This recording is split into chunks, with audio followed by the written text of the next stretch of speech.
بسم اللہ الرحمن الرحیم۔ دوستو، حضرت ابی جحیفہ رضی اللہ تعالیٰ عنہ اپنے والد صاحب سے روایت کرتے ہیں، جس کا مفہوم یہ ہے کہ نبی کریم صلی اللہ علیہ وآلہ وسلم نے حضرت سلمان اور حضرت ابی دردہ رضی اللہ تعالیٰ عنہ کے درمیان بھائی چارہ قائم کیا۔ ان دونوں کے درمیان بھائی چارہ قائم کیا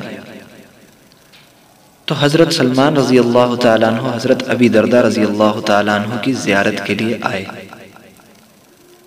تو حضرت سلمان نے دیکھا کہ ام ابی دردہ ان کے کپڑے انتہائی پھٹے پرانے ہیں۔ حضرت سلمان رضی اللہ تعالیٰ عنہ سے پوچھا کہ آپ کے کپڑوں کا کیا عالم ہے، یہ اتنے پھٹے پرانے بوسیدہ یہ کیوں ہیں؟ تو ام ابی دردہ رضی اللہ تعالیٰ عنہ نے فرمایا کہ حضرت ابو دردہ رضی اللہ تعالیٰ عنہ کو دنیا کی چیزوں میں اور دنیا کے کاموں میں کوئی لگن نہیں ہے، گویا وہ تو ہر وقت آخرت کے بارے میں ہی سوچتے رہتے ہیں، دنیا سے انہیں کوئی فکر نہیں، کوئی لگن نہیں۔ چنانچہ تھوڑی دیر تک حضرت ابو دردہ رضی اللہ تعالیٰ عنہ بھی آ گئے۔ جب کھانا سامنے آیا تو ابو دردہ رضی اللہ تعالیٰ عنہ نے حضرت سلمان رضی اللہ تعالیٰ عنہ سے فرمایا کہ آپ کھانا کھائیں، میں کھانا نہیں کھاؤں گا، چونکہ حضرت ابو دردہ رضی اللہ عنہ کا روزہ تھا۔ تو حضرت سلمان رضی اللہ عنہ نے کہا کہ میں بھی تب تک کھانا نہیں کھاؤں گا جب تک آپ نہیں کھائیں گے۔ تو ابی دردہ رضی اللہ عنہ نے کھانا کھانا شروع کر دیا۔ تو میرے دوستو، اس سے پتہ چلتا ہے کہ اگر کوئی خاص دوست دعوت دے اور وہ زبردستی تھوڑی دعوت آپ کو کھلانا چاہے تو نفلی روزہ ہو تو بندہ نفلی روزے کو توڑ سکتا ہے۔ نفلی روزہ توڑ کر اگر وہ اس کے ساتھ کھانا کھائے تو اس میں کوئی مذائقہ نہیں ہے۔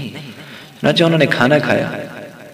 کھانا کھانے کے بعد حضرت ابی دردہ رضی اللہ عنہ اپنی عبادت کے لیے اٹھے، تھوڑا عبادت وغیرہ کریں۔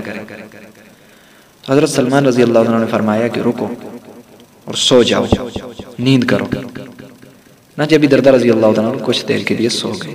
تھوڑی دیر بعد پھر اٹھے، پھر عبادت کے لیے جانے لگے۔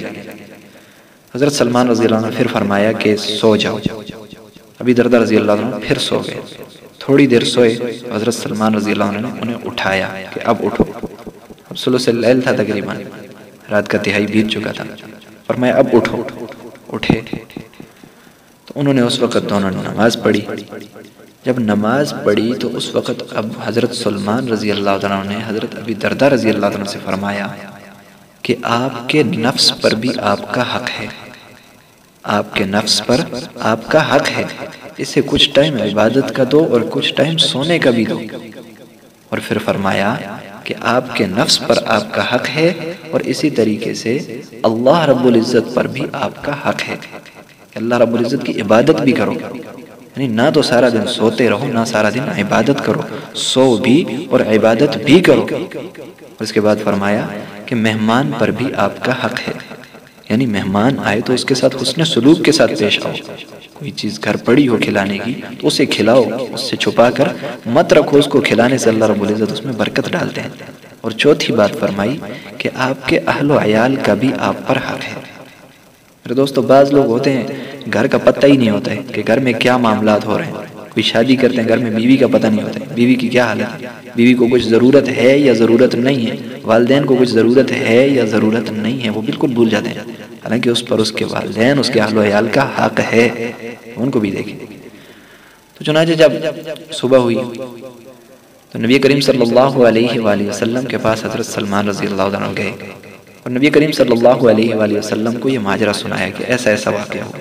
تو نبی کریم صلی اللہ علیہ وآلہ وسلم نے فرمایا کہ حضرت سلمان رضی اللہ عنہ نے بالکل سچ کہا، حضرت سلمان رضی اللہ عنہ نے بالکل سچ کہا۔ تو میرے دوستو، اللہ رب العزت سے دعا ہے کہ اللہ رب العزت مجھے بھی اور آپ کو بھی اپنے تمام حقوق حق اور سچ طریقے سے ادا کرنے کی توفیق عطا فرمائے۔ وما علینا الا البلاغ۔